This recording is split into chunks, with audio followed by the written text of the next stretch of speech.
लाना एक छोटा कदम नहीं है,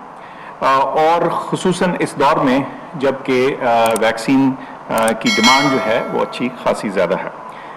इसी वजह से हुकूमत की तमाम एफर्ट कई महीने से इस सिलसिले में बरूएकार लाई जा चुकी है। ना सिर्फ कि हमारा पूरा इरादा है, बल्कि तमाम हुकूमत की मशीनरी इस सिलसिले में काम करती रही है, और इंशाअल्लाह जल्द हम आपको इसमें कुछ ठोस और डेफिनेट चीज़ें बताने के काबिल होंगे। लेकिन सबसे पहले थोड़ा सा ये बताता चलूँ कि क्या तरीक़ाकार था और है जो अपनाया गया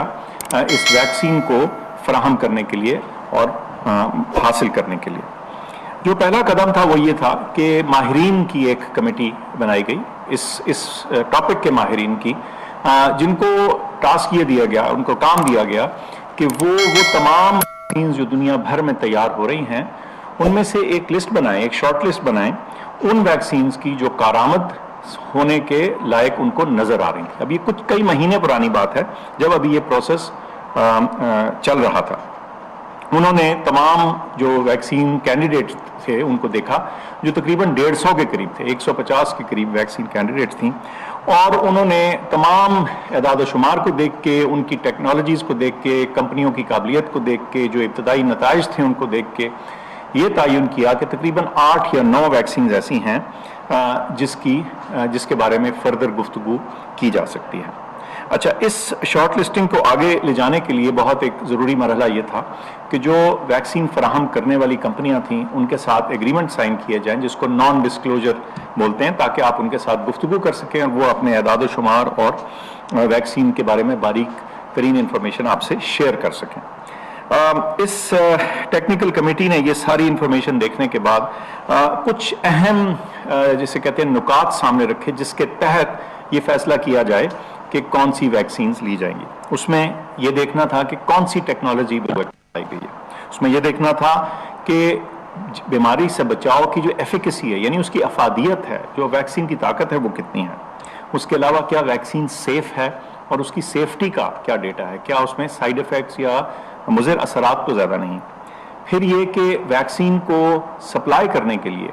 कोल्ड चेन की क्या रिक्वायरमेंट्स थी। कोल्ड चेन से मुराद ये है कि उसको किस टेम्परेचर पर रखना है और उसकी हमारी क्या जो है मुल्क के अंदर क्या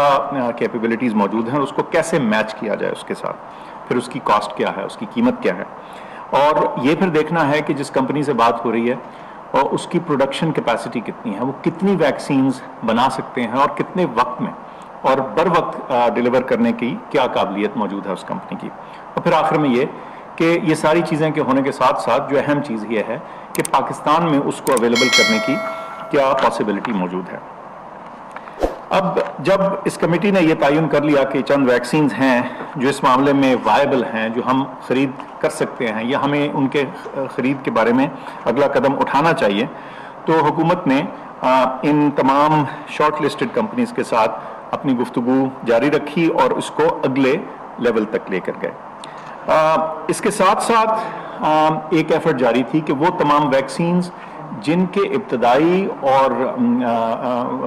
मुरतब हुए हुए नताइज सामने आना शुरू हो जाएं, उनको रजिस्टर किया जाए। तो आपने सुना देखा होगा कि गुज़िश्ता चंद दिनों में 2 वैक्सीन्स